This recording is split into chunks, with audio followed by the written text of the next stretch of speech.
What's up, dude? How you doing? Good, man. How are you? Doing good. Um, for everyone that's tuning in, this is American Ape. I'll let you introduce yourself and also give people a little bit of a quick rundown on who you are and what you've been up to, and then we'll just kind of dive into the conversation from there, if that sounds good. Yeah, sure. Right on. Okay, where to begin? So my name is Ramon Gouveia. A lot of you know me from the Web3 community as American Ape, and I'm also the founder of a company called Myth Division. So I've been building kind of a whole world of characters for many, many years. My background is in film, television, video games. I've worked in a couple different industries at various levels, and ended up coming to Web3 in 2021 and diving in head first and really trying to crack the code on how to really utilize IP in creative ways using blockchain technology. So for the last, I guess, 2+ years, almost 3 years, I guess we're pushing pretty soon.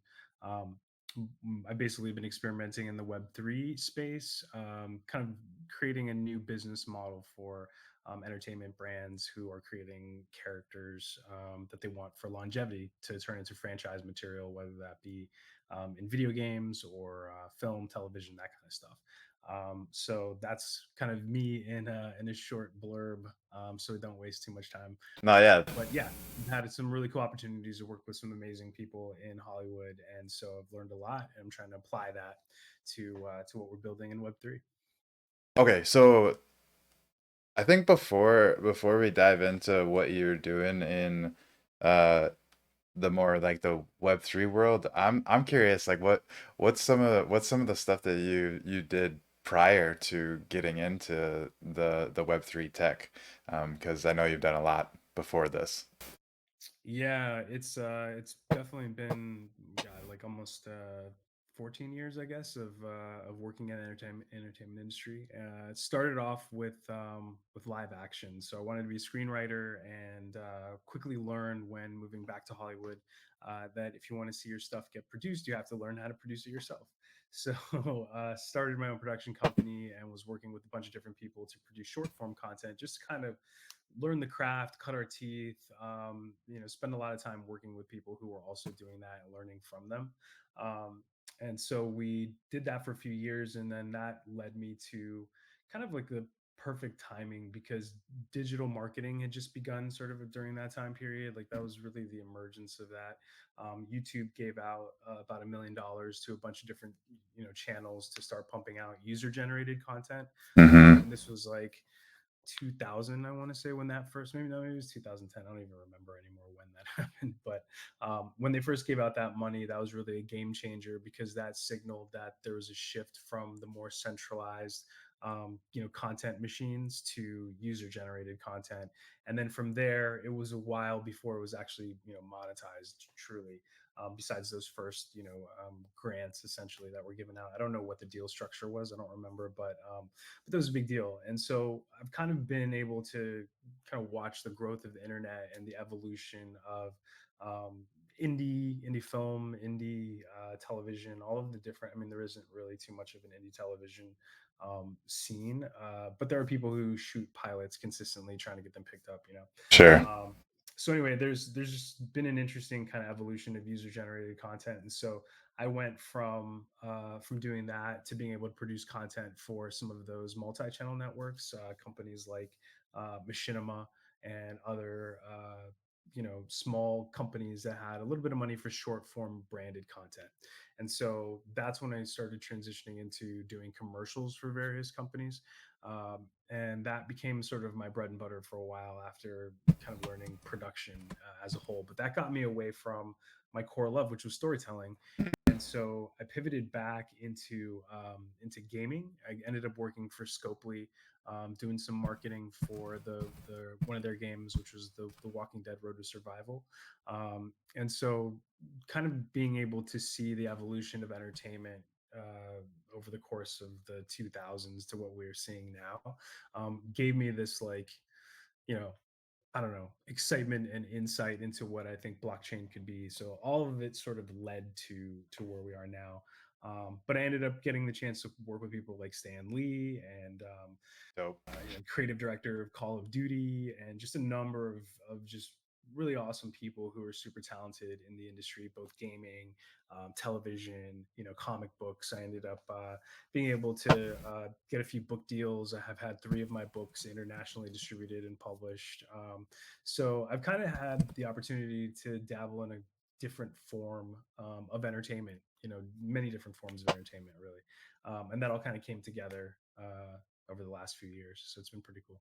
Yeah, no, that's awesome. And that's like it's cool. This is probably my favorite part about this show is that I get to hear about like all the different things that people did leading to this Web3 stuff, which is still obviously very new and not adopted all over the world quite yet. But it's cool to like see like all the puzzle pieces that come together to lead people into utilizing this new technology. What what did what do you think was kind of the I don't know, puzzle piece, the moment or the idea that kind of spurred you to um, start looking into how you could use the some of this Web3 tech and what was it? Was it NFTs or just the blockchain or cryptocurrency or what really like got your attention, I guess, and kind of made you start thinking about what you could do differently? I think it was a combination of a few things. I can't really pinpoint one moment that like propelled me into it. It was like I got into crypto pretty early, I guess. I found out about Bitcoin mining in like 2010, and I think I had a little tower that I had built that Nice. I was mining a little bit on, and then I don't remember. I was like a struggling, artist at the time. So I remember when my girlfriend at the time was like, "You're always on the computer. That's not making any money. All this speculative nonsense shit." So I don't even know what happened to that thing. And then I rediscovered crypto like 2015, 16, I want to say, with the when I saw where Bitcoin was again, and then I saw Ethereum and Litecoin and Stellar Lumens, and there's a handful of other XRP I think was around at the time. And I started to just kind of get interested in trade, and so I was already open to crypto when I found out about NFTs. Mhm. Ultimately, NFTs that kind of made me realize um, how you can mix a few different things, or you could really just solve some problems that plague Web 2 entertainment, traditional Hollywood, that I think blockchain technology just provides a solution for if you can do it correctly and scale it and prove the model. And I think that's kind of where we all are right now is how, even though it's a potentially true thing, no one's actually done it yet, right? So we're Right.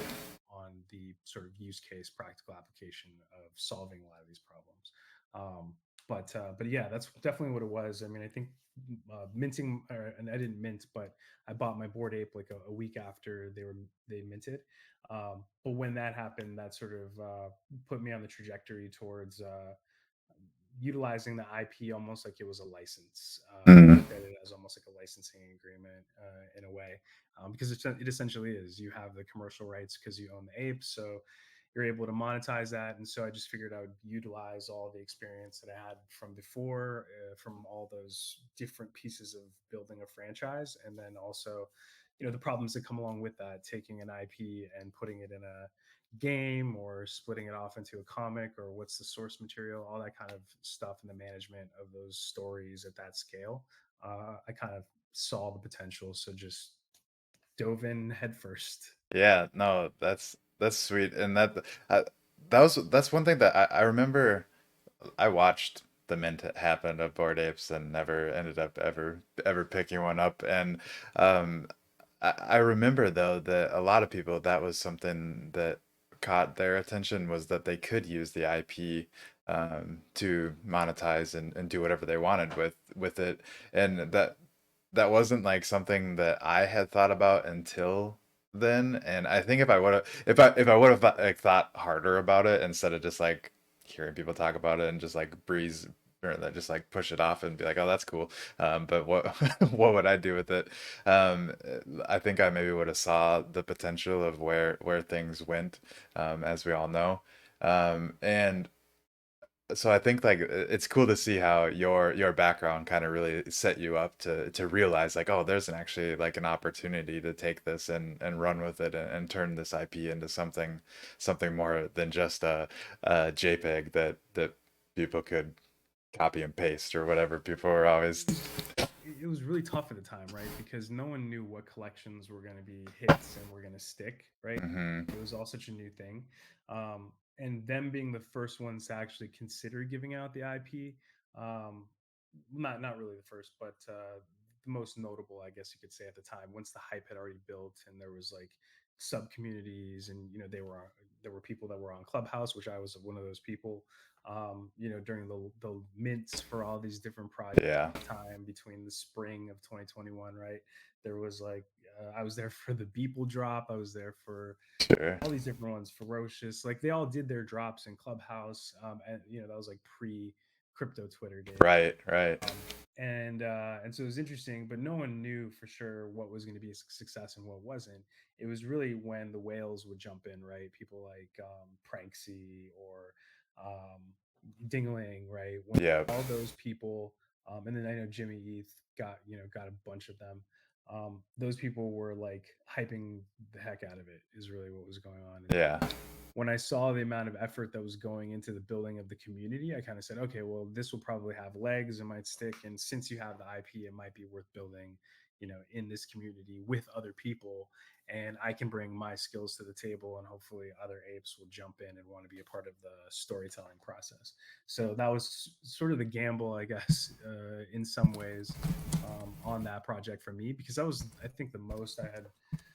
I guess it wasn't the most I had paid, but it was definitely like $1,000 at the time, 0.45 ETH. I was like, I had to think about it. So yeah. I kind of, I had to justify it from a business perspective, ultimately. And so that's what I did, For sure. Yeah, that's I still in my mind I remember looking at a couple apes that were 0.34 and that number just sticks in my head and it's like I couldn't talk myself into it at the time because it would have been the second NFT I'd ever bought if I would have done it and I was just like I've never like I was like I don't really know what I would do with it. I don't understand why the price would continue to go up that much more because at the time like things Climbing yeah after that, after like the point 0.3 floor or something like that, it started just, yeah exactly and I just kept buying them because I knew you had the IP rights. So I was like, yeah at the very least, I'll be able to do something with each of these characters, or flip them later. right Once the floor got to like 5 ETH, I was like,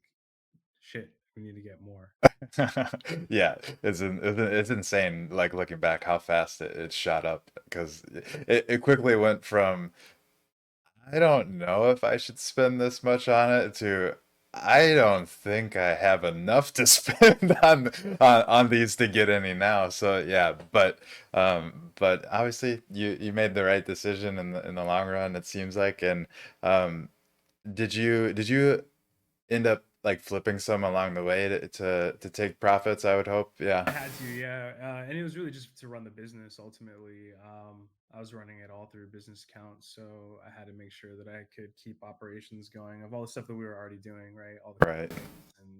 and then building and delivering on the roadmap, which was huge. So making sure that all of that was taken care of. I mean, yeah, it was crazy. I was working like, I don't know, 20-hour days sometimes, dude. Yeah. Pretty bananas. Looking back on it, I'm like, I don't think I ever want to grind like that again. Yeah. Because that shit takes a toll on you doing that for like a year and a half, right? Seriously. So yeah, but I definitely did, man. I was there for the GMs and the GNs for all the loans. And people were like, "When the fuck do you sleep?" And I was like, "I don't, motherfucker." I don't sleep right now. Exactly. Yeah. But it was good, and I learned a lot, and I was able to apply a lot of trial and error, I think, to what vision I had for what we were doing, and so it's pretty cool to just kind of see how the other companies have evolved over the last 2 years in terms of delivery and expectation and all that. Yeah. What since we kind of segued into it a little bit, what are some of the other companies that you kind of spun up around all of this? I mean, I didn't spin up any companies really, but but it's really just ultimately the brands that we're playing with, right? Sure. Yeah. We launched Waifu Warriors, we've launched American Ape. Waifu Warriors was our first PFP project, and that was back. We actually minted, we opened our mint the same day that Oni Force Okay. opened, which was I think August of 2021. And so we were like the some of the first two anime centric projects, right? Hmm. Um, but ours was more just focused on female avatars because there were up until that point, well, to the point when we started creating the project, there were no all female avatars. I had my wife was asking me like, "Hey, those apes are cool, but none of them are feminine enough for me. So like, can you make a collection for people like me?" Yeah. It's like, yeah, sure. So that's kind of like how that was born. So yeah. So anyway, we've just kind of launched a few different story worlds that all merge in the metaverse, and we've been kind of innovating with the tech to try and make the storytelling elements and the avatars more interoperable. Nice. And are all the different brands or IPs or whatever we should call them, are they all in like the same universe? So like the Waifu Warriors and I forget I'm forgetting what else you said. Yeah, no, it's just American Ape. No, they're not. I mean, some of them will cross over, and then there's obviously the NFT native ones, right? There's stuff like American Ape, which is an adaptation, and we're doing the anime for that. We're doing the ongoing comic book series for that right now. But that takes place in like a metaverse nexus, so there's ways for other brands and other story worlds to cross over, but for the most part a lot of our stories are just really independent and kind of sit on their own. Okay, gotcha.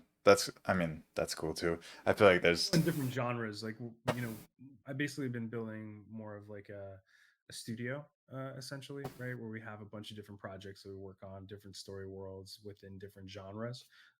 Yeah, I've worked with a lot of different writers and artists, a lot of which have worked for Marvel and DC and Blizzard and HBO, Warner Brothers. Like, we have kind of like a loose group of people that we work with consistently, that they go on and they'll do other projects and they'll come back and work for us. So it's like kind of like a family oriented studio, I guess you could say. yeah, no, that's sweet. And American Ape was the first of what the like Web3 stuff that you started doing, right? Okay. Yeah, exactly. And how has that progressed? Because I know of the AIP and you working with ApeCoin. I don't know how that's going. I know that there was some hurdles that you had to jump over. I remember seeing, but maybe we can get into that a little bit. But like where have things progressed throughout the birth of American Ape, I guess. I mean, I will say that American Ape has been probably the most profitable brand that I've launched. That's just ours, right? That I fully own and sort of created and hired everybody to pull off. Hmm. That one has been mega successful, banking on the idea of it being a license and the community, and how supportive all the other apes have been. I mean, we launched our first comic book right around the same time we did our PFP, which was summer of 2021, and that one sold out in like 30 minutes. So Damn. that was awesome. There were we did the exact same amount of supply as the number on my ape, so it's 5636, and Okay. Nice. half an hour they were all sold out, and just kind of told me that there was a desire for content around all of this stuff. Like, people want to see their apes in this kind of format, they want to see stories about apes, right? For sure. So for that 2-year run, where before the bear really hit recently, um, it's been amazing just being able to expand that story with our different holders. People have bought into this. We've kind of released um, various utility collections around that. So we've opened up the opportunity to have real estate inside of our sandbox land. That comes with the ability to be included in the comics. Like, I've been really trying to find ways of innovating with royalties. So people basically get a character and they license it to us, and then they'll get royalties when we make profit off of it, right? Hmm. And so that's kind of how we've been able to build and grow and really stay alive over the last 2 years, Yeah. um, is just through those kinds of creative structures, and continuing to tell the story because people feel like they're getting value or utility if they can at least see an ongoing story and see their avatar in that story. Like Yeah. not many projects are delivering anything close to that. So No, definitely not. I think that's a super cool angle to take, and and it's cool too that you're figuring out how to kind of like work in some sort of royalty system for people that are licensing their individual IPs, and like it's such a cool like use case in my opinion for all these different JPEGs that are all like cartoony because like they're already like lending themselves to being used in stuff like what you're doing with comics and animated series and stuff like that. So like it's cool to like kind of bridge the gap from like what can I do with this NFT now that because like I feel like that's always like the debate that you hear from people that are anti NFT is like, well, what can you do with it? You can't do anything with it. It's just an expensive, just a picture, just yeah, yeah, and yeah, that's the thing. It's if you kind of just give into that mentality, then it's very easy to kind of fall into that trader's mentality where it's nothing more than the value of a shit coin that happens to have a picture on it, right? mhm, That's the whole kind of problem, argument around things like Blur, right? Where right, the interface is sort of reduced to just like a mass trading platform of like a token that just happens to have a picture on it. mhm, I think that's one side of it, and then on the completely other side is where you have this, right, where you can build an entire character um, off of one, ERC 721 that you own the commercial rights to, and you're able to monetize that, right, and actually make profit in the long run if you understand these things about traditional entertainment and media and there's it's already happening, right? We're seeing apes and penguins in Walmart, yeah, yeah, and so these are huge milestones that are kind of getting glossed over a little bit. Like I don't see Forbes writing about pudgy penguins being in Walmart, right? They're not gonna no, want that. But it's true, and nonetheless that's how you spill into the consciousness, right? So being able to watch these brands break through the noise and be able to strategically do that first, all the rest of us will be able to learn from that and in our respective fields and areas be able to break through some of the noise that everyone faces, right? So it's a really interesting time, man. It's cool to see, but it's a builder's period. But yeah, definitely, how we worked out American Ape. It's been an experiment, but it's been our massively successful one because we've spun a whole universe out of that. It's not just the American Ape character now, or I've got other people with their assets, making huge recurring roles in the series, and we're adapting that to an animated series now. So that's like you said. In partnership with the ApeCoin DAO, so they helped finance the pilot, so we've been working on that for probably 4 to 6 weeks, I think, at this point. mhm, It goes so fast. right. It's probably much shorter, but anyway, no, we've been working on the story and development process and getting the characters down, starting a little bit of work on the character designs, and it's been fun, man. It's been really fun, but I'm excited to actually put out a finished product in about a year and a half. Year and a half. Mhm. That'll be exciting to see. Um, what was what was the well, I'm gonna get back to that. First, I want people to know as we're talking about this, where could they go to look into what you've been doing with American Ape and all of your stuff and like how many comics are out there right now? I know that there's at least a handful. How like what how could people kind of check out all this different stuff that you got going on? It's kind of crazy, and it's actually something that I'm working on too. Is creating one hub for people to find my stuff because it's kind of just out there. Yeah. Um, so my first comic book series, which you can probably find in back issue sections of some comic book shops, right? If you're just like a regular person or you want to go on Amazon and you want to read something created by me, Incidentals was a superhero series that I ended up selling to Lion Forge Comics, and so that got 20 issues, and I got to write with Brandon Easton, who he's most well known for being a writer of like Overwatch 2, and he's done a bunch of stuff, man. Transformers and Batman. He's written for, like, super talented dude. He wrote for Marvel's Agent Carter. And so anyway, I've gotten to work with just all these legendary people. Joe Casey, if you know comics, ended up working on the first, I want to say 10 issues or so. So just kind of got to work with them. That was my first comic book series.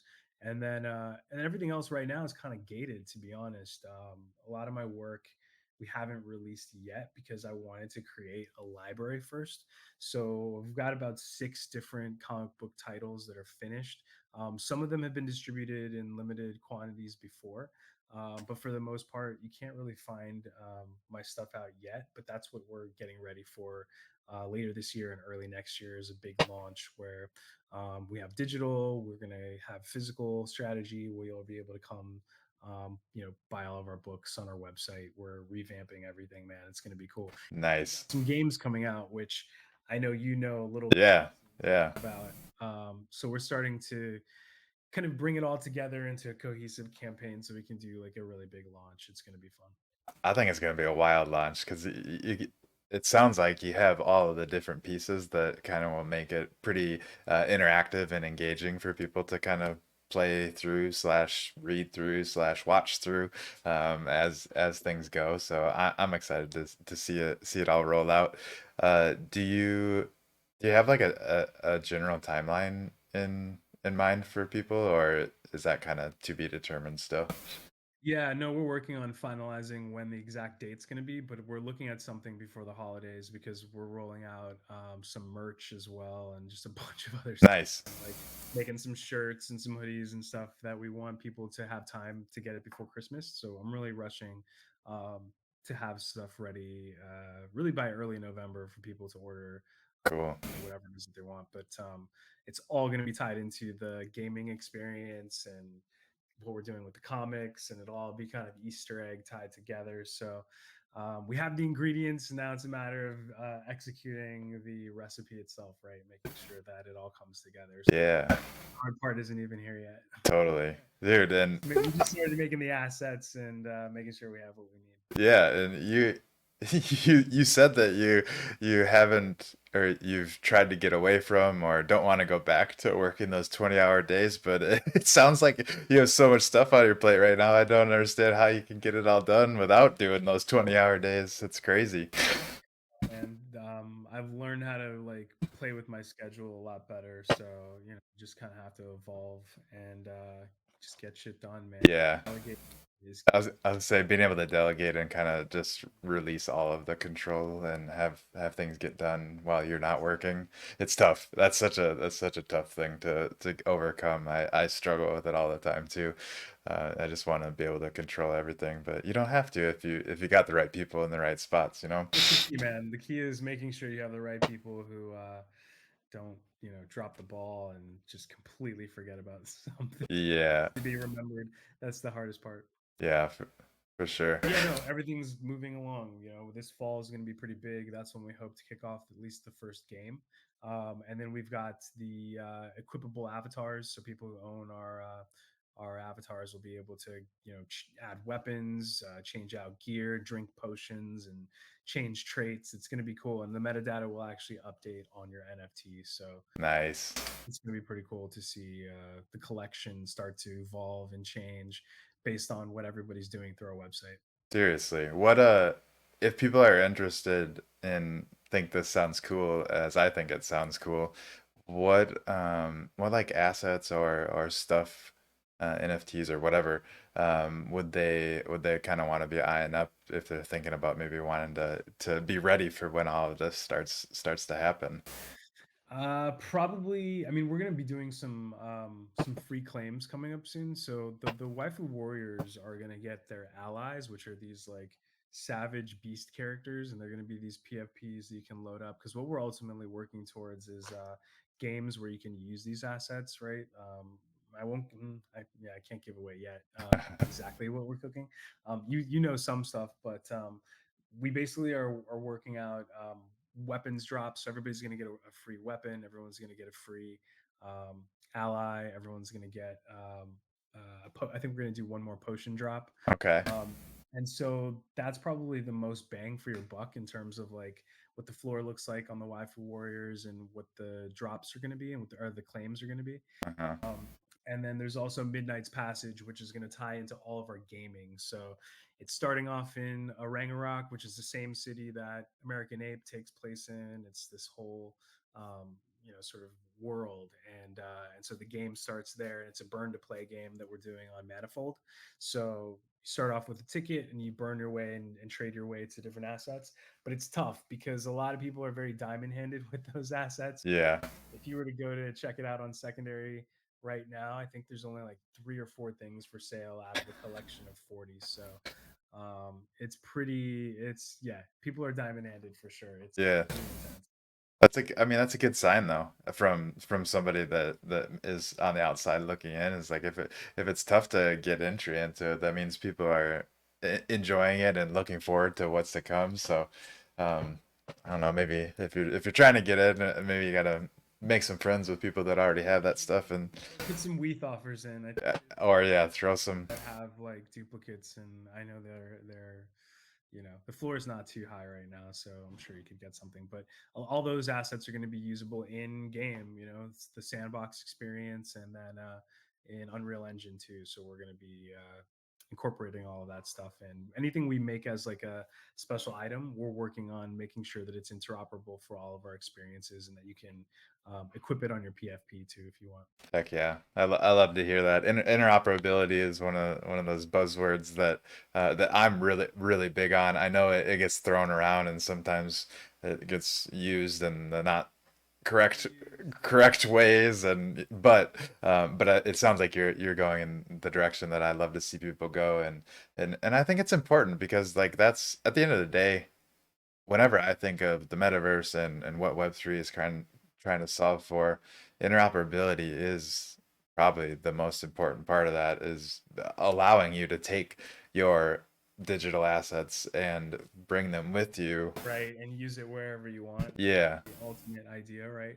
And yeah, so that's the whole philosophy. We're starting with the worlds that we're building, and then I'm also working on more traditional Web 2 deals, right? Like the animated series, and I'm working on a deal for another movie for a different IP that we haven't even launched yet, that we'll probably do, just a few hundred, or less than 2,000 PFPs for, and do the same thing. We're gonna license them out, give them the ability to be featured in the movie, in the comic books, because we've already got 7 of those books done that we haven't released at all. Like no one's seen them. So there's all kinds of cool shit that we're planning on doing in the near future, just to kind of expand. But it's all just fun, man. Interoperability is like such a fun concept to play with. Yeah. Have the right people that know how to pull it off. That's the key.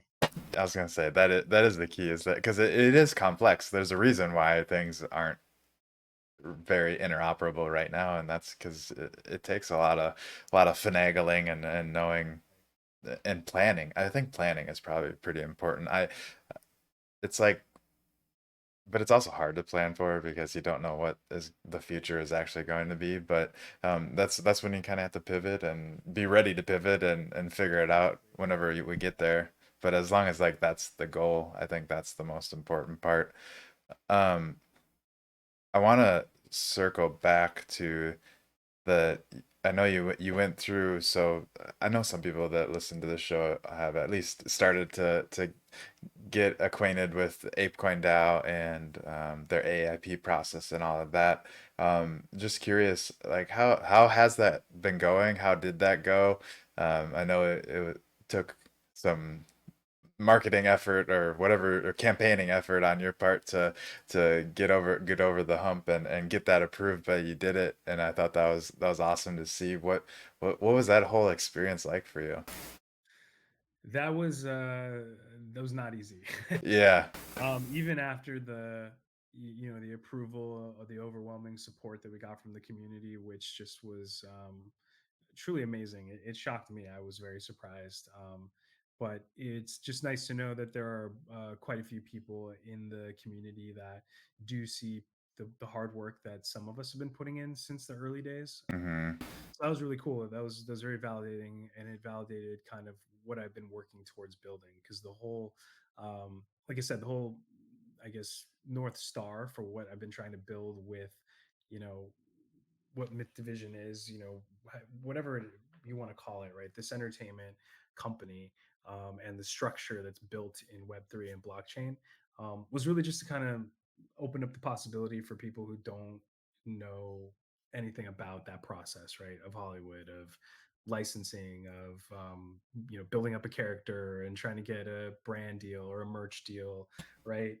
Most of the time, anyone who has those kinds of aspirations ends up having to give into the structure system that already exists, right? Mhm. Um, and that means getting an agent or a manager, or working with a producer, and just kind of having to go along for a ride, and then hoping that you get a small percentage, less than 5% usually, right, for your own creation, right?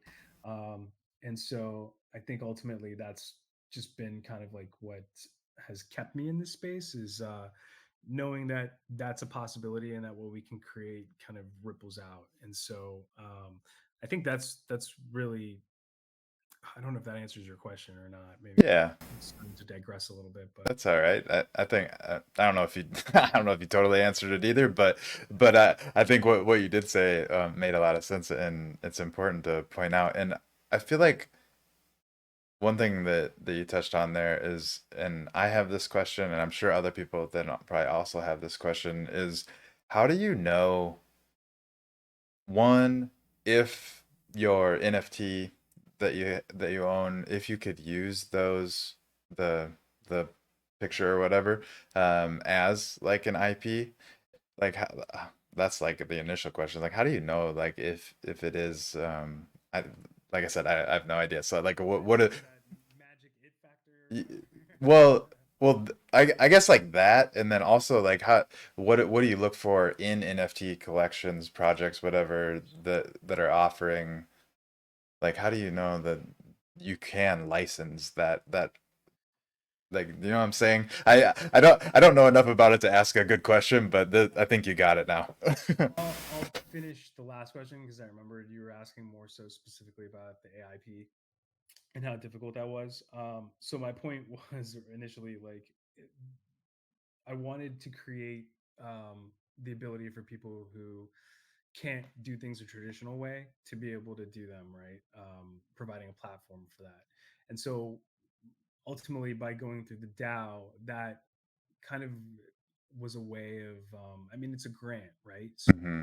it's an incredible amount of belief that the community has in this project, in a market that everyone knows is not fun to be in, because I think for the most part, people in the space want their coin to be worth more money, and that's generally what drives people's decisions. Right. So this particular AIP was so contentious because of the budget that I was asking for, but it was because of the nature of the project, right? You can't do an animated pilot for $50,000. I mean, you can, but it's probably not going to be very good unless the style or design somehow is meant to be that within that budget, right? Right. And that's not what we're trying to do. We're trying to execute a vision. So I think going through that process, and then having to have conversations with just people all around the world to let them poke holes in the agreement. I mean, we were voted down at first for the first few days, and then it turned around after I had a few conversations with some very particular people who just had tough questions, and all they wanted was their questions answered. So that process, I think, was more challenging than I had thought, because I had literally just come out of surgery. I mean, that's why I have the eye patch now, Yeah. from Yeah. an injury that I've been recovering from. But essentially, what that means is, I had to kind of put myself in their shoes and understand what their concerns were about the DAO, and what we're utilizing the funds for, and all that, right? And how to stay accountable, all those different things. And so I had to answer all those questions, and I felt good about it, because I know what I'm doing. I've done this before, and like, this is my wheelhouse. So I have no, I was able to be as transparent as possible. And so a lot of people flipped their votes, which is what ultimately won the AIP.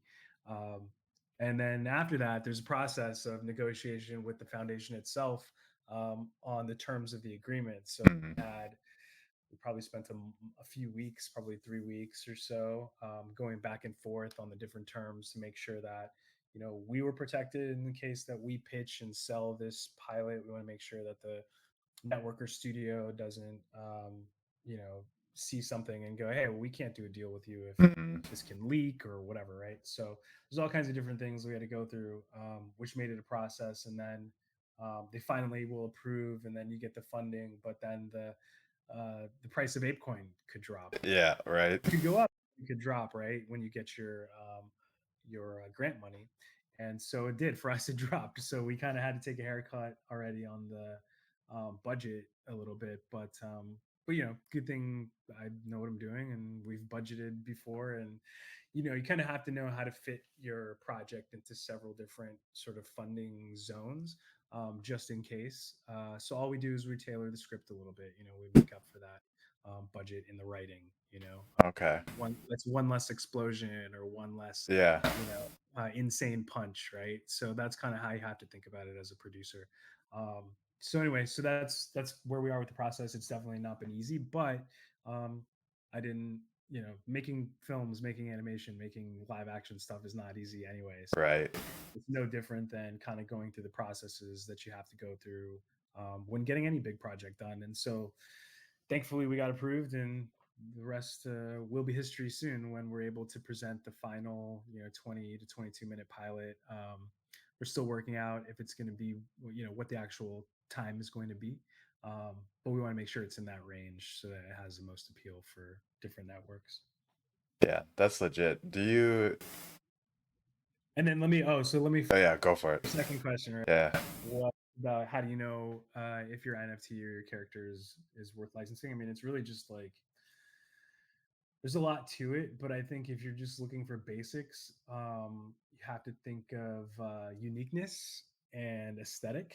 Those are like the two, I'd say, most important things. Because if you have a really unique looking character in a collection of 10,000, then you're avoiding a lot of potential legal problems later. Because if someone looks exactly like you and they're telling their own stories, then you may have a conflict, right? Hmm. So that's gonna help you avoid problems like that. And then there's also like the aesthetic of it. There's got to be a story around why your character's your character. Um, Not every concept design of your favorite characters goes through, right? There's a lot of different designs of the bat suit or Superman's outfit, and fans and critics we all have our opinions when they come out with a new design for a new suit, right? Iron Man has seen how many Mark however. Right. So you just have to kind of think of it that way: is does it look cool? Are there stories I could tell about this character? Or is the character all over the place and there's like too much going on? Like it's a lot harder to tell a story about um, a vampire jester with a Viking costume than it is to tell a story about I don't know, something with like two specific qualities, right? Hmm.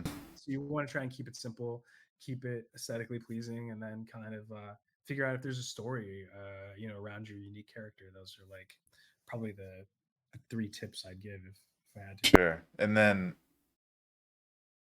as far as would it be called licensing?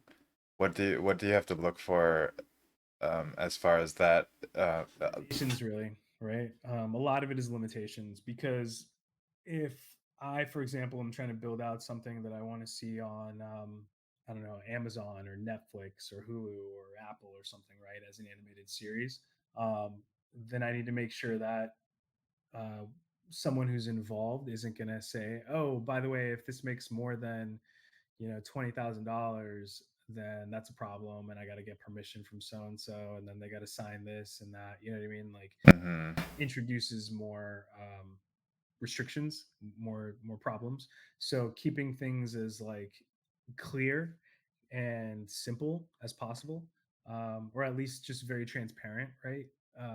Those are the things that are key, which is why projects like Board Ape Yacht Club make the most sense, because it's just a very clearly laid out commercial license. So there's no restrictions on that. They're not, as long as you don't use their skull in your own stuff, Mm-hmm. they have no problem with you using your, the likeness of your NFT. So that's really what you want to look for. And then when I'm specifically opening the door to a project, it's more so the project reputation, the founder's reputation, right? Because you have to be careful with social engineering these days. Yeah, So even projects that have been around for a year, that doesn't necessarily mean that you want to be, associating with those project founders or whatever. They may turn out to be ruggers or have multiple projects that they didn't tell people about, all that kind of shit. So we're always looking for, pretty straightforward projects that have legs, longevity, that have active builders, that have never rugged before, that kind of stuff. totally. Yeah, that I mean that all makes sense. What um CCO, now we're like getting into the weeds, but like what's the difference like the like terms that are out there? Like because I see CCO, which is something, I don't know, you probably know. Creative Common or something. So, Creative Commons, yeah. okay, so I know that one. And then like what is the Bored Ape licensing? Like what It's a commercial license, right? So you okay. don't actually own the ape, but you own the commercial license to exploit that ape image, right? If you have something that's CCO, that means anybody can exploit that image, right? So if I make, if I have a moonbird, right? If I decide to make that moonbird famous, and say I somehow manage to get a show about it and there's a cartoon about it, because it's CCO, anybody and their mom can start making T-shirts and make money off of it, or pump out Okay. merch however they want. Right? They can make a video game about it. They can do whatever they want. Um, but if I own the rights, or I own the sole commercial license, I'm the only one that can make money off of that specific image. Okay. So Yeah. that's the main difference. And there are other licenses, right? This is very common for photography. Um, when people are looking for images to use, even in edits or user generated content, right? You have to look at the license. There's commons. There's an open license, right, which is free for anybody to use and reuse and manipulate and change, right? There's all kinds of different levels. And just like in photography, the commercial license is the ability to make money off of that and not have to pay the originator of the art.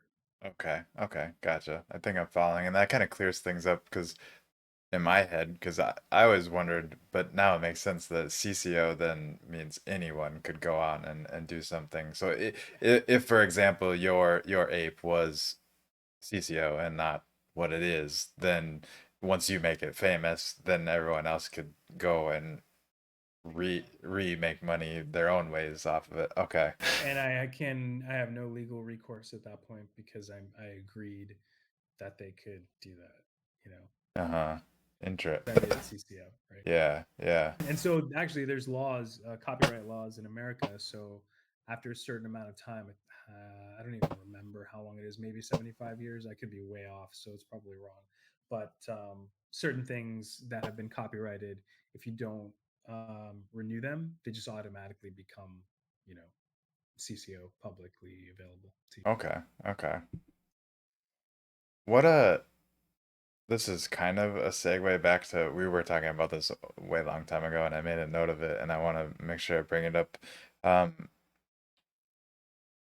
we were talking about like solutions that Web3 brings to like media in general. And like what are some of the like main reasons that that you think more people should consider utilizing some of the Web3 tech to bridge the gap into this media area, I guess.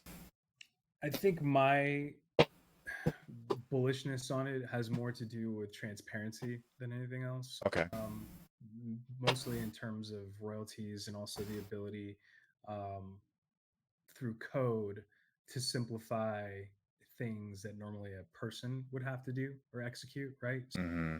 Custodial relationships as well, right? A lot of it has to do with all of those things.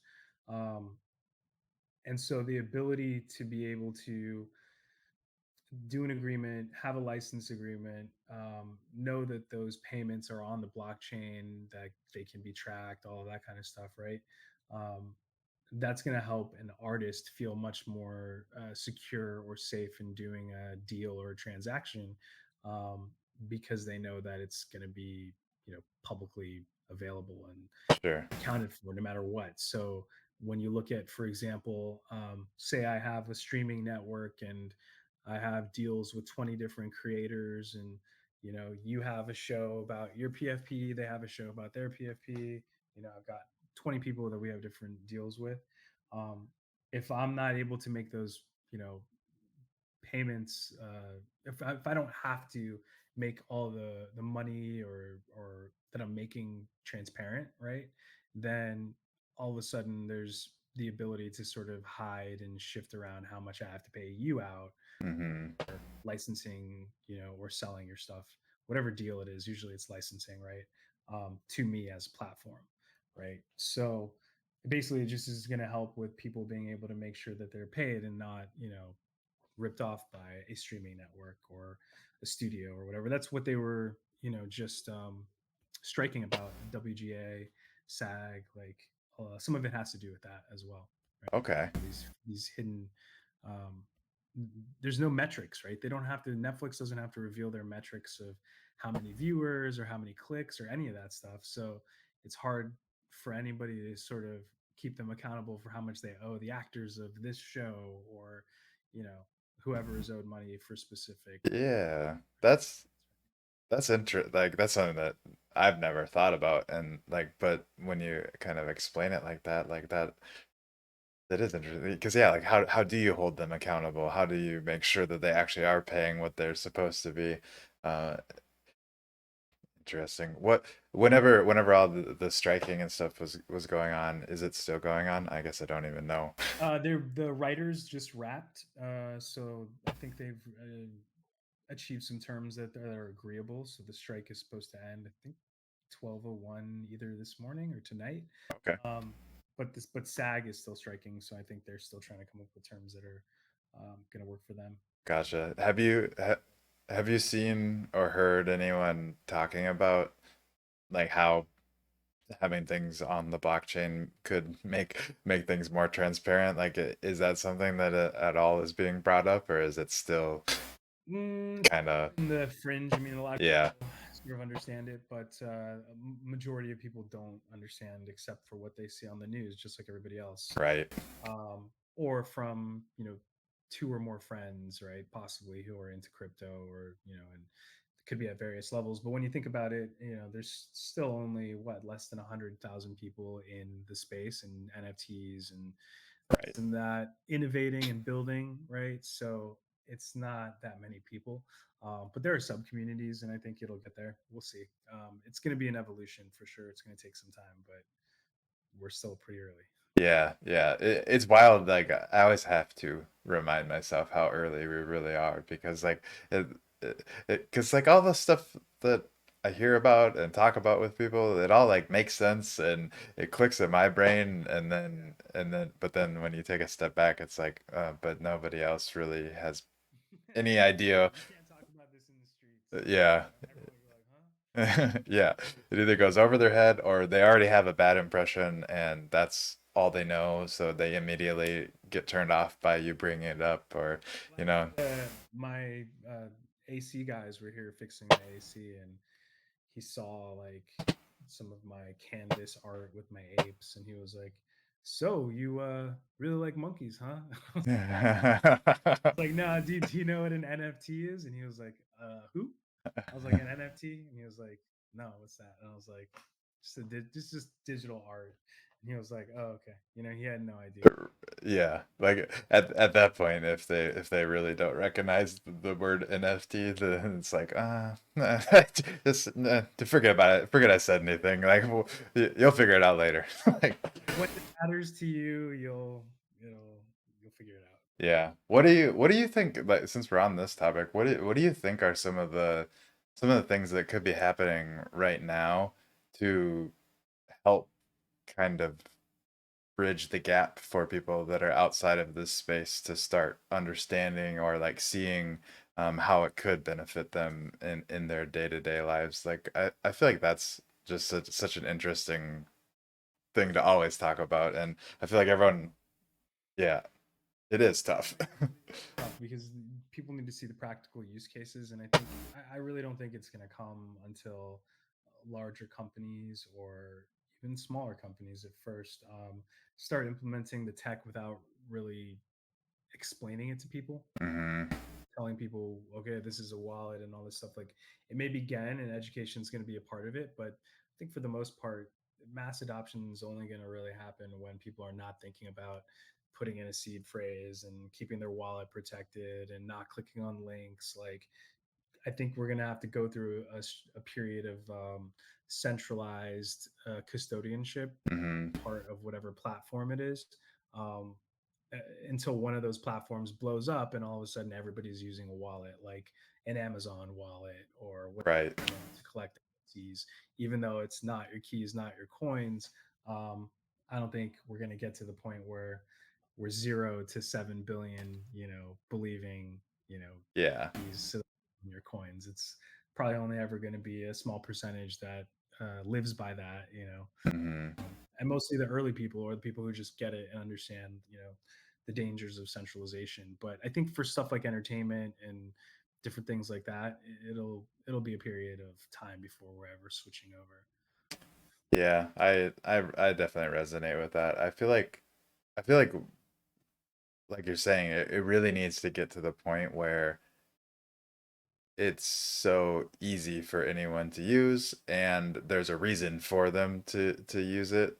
And I think we're still pretty far off from that being the case. Like obviously we're here, we get it. We see why you would want to be going in this direction, but still like everyday life, there's no real reason why you would need to figure it out. So the learning curve, the hurdle that you have to get over right now to figure it out is too large for somebody that doesn't really have any real reason why they would need to be using it to figure out. So yeah, I think it's probably gonna take, like you said, like a platform that blows up for that has like a super easy way for people to use it, and also like some reason why people actually want to use it. That's what I that's what like the use cases are what kind of I struggle with coming up with sometimes is like I know like I've seen all kinds of cool use cases, but then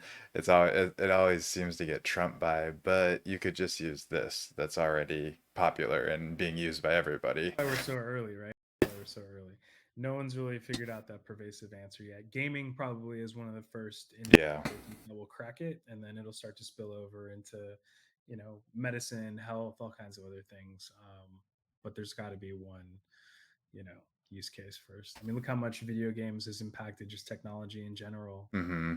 It's made surgeries, Right. crazy, right? Being able to do VR for surgery, that like came from gaming. That concept. Uh-huh.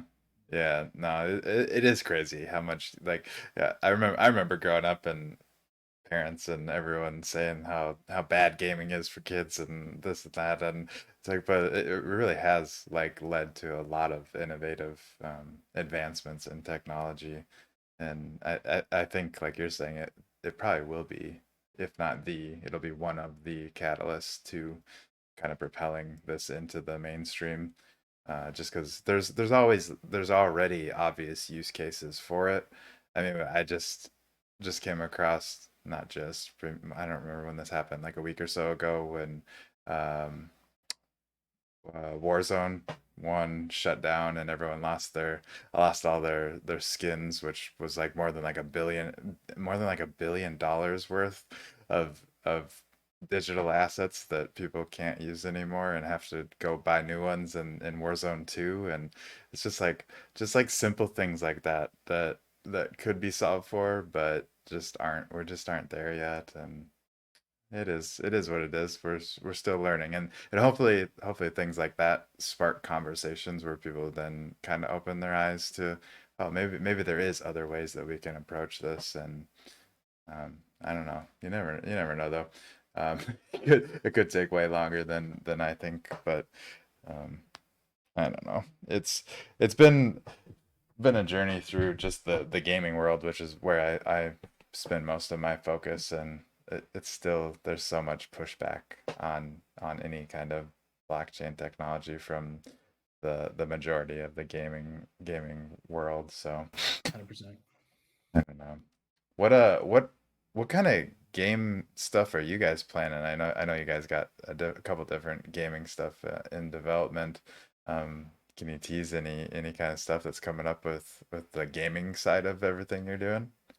Yeah, I mean, we've got our sandbox stuff coming up first. I mean, we are trying this sort of play on the open edition burn to play RPG first, and that's been fun creating these different items, and then we're jumping right into sandbox with that. So we have a couple different Hmm. sandbox gaming experiences we're going to roll out over the next probably 6 months, 6 to 8 months, and then hopefully from there shortly after. Depends on the pace at which some of these platforms move, Yeah. we'll have an experience in Unreal Engine. So we've got something cooking for Fortnite, and we've got something for the other side, depending on when the ODK drops. Yeah. I've been saying that for a while, and I can't wait for it to drop, but man, it feels like it just keeps getting pushed back and pushed back. But that tends to be, and I'm not familiar. I've never been involved with any kind of like gaming technology until now. So like I don't know how long development of things takes, but it seems like it takes longer than most of us have ever been expecting because it's been the same scenario with the sandbox, for example. Like we're just finally getting to the point with the sandbox where people can publish whatever games they're building onto their land, and it seemed like it took, I don't know if it did, but it seemed like it took like 3 years of them saying, oh, it'll be in sometime this year this is gonna happen, and then a year goes by and it's like, oh, maybe next year. And it's like, uh, Part about this space is how fast everyone's building. I mean, we're all doing the best we can, but it's all brand new, right? So it's tough to predict. yeah. And sometimes I think us as creators that are leaning on these different platforms to develop so that we can continue to develop, it gets frustrating. I probably is the best word, but at the but at the end of the day, I mean, without them, what else are we gonna do? We're not gonna spin up our own metaverse platform. I mean, Yeah, I'm a little pot committed. Needed to roll out the fruits of our labor and investments. right. Exactly. Exactly. Um, well, man, this has been a great conversation so far. I think we could probably start wrapping her up for today, and I I would love to have you back on in the future as more things start to get developed. But to wrap everything up, I'll just kind of give you the stage one last time if you want to let people know where they can go to support you, find out more about what you're doing, stay up to date on what you have coming up, all that fun stuff, and then we'll say goodbye. Cool. I appreciate you having me here and just the chat. It's been really fun. I always love good conversations, so this was a good one. Same. But the best way to find me right now in terms of socials is LinkedIn. You can just look up Ramon Govea. Um, I'm on there. You'll probably see my American Ape Nice. POV. I'm on Twitter as well, again at Ramon Govea, and then the Myth Division Twitter is the where you'll get the most updates on what we're doing and all of our games and our collections and all that kind of stuff. We do have a Discord, but it's by invite only. But if you hit up the Myth Division account, I'm sure somebody there will be happy to send you an invite if you want to jump into Discord and get the history of everything we've been up to for the last 2 years. There's quite a few people active in the community, and yeah, we're getting ready to roll out some cool stuff soon. The new website should hit before Thanksgiving. I'm thinking with the new UX UI, it's going to be awesome. It's going to be pretty cool. So Cool. Heck yeah, I'm looking forward to checking that out and checking out everything as it does roll out. I'll make sure to get all those links below in the description so everyone that's catching the replay can easily go navigate to all that stuff and at least follow you over on Twitter and stay up to date on everything that's coming out because there is a lot of cool stuff that you guys are working on, and it sounds like it's all gonna start trickling out as we get going here. So. Um, But yeah, hell yeah, man. This has been a blast, and like I said, I look forward to having you on again because it's always like you said, good to just have some of these fun conversations about stuff that we're super interested in, and I know the listeners are super interested in, and maybe we're not the majority of the world, but maybe Yeah, it's eventually all good. it'll be that. So thanks, man, for coming on, and thank you everyone for tuning in and listening through this awesome Behind the Avatar episode. So peace, y'all.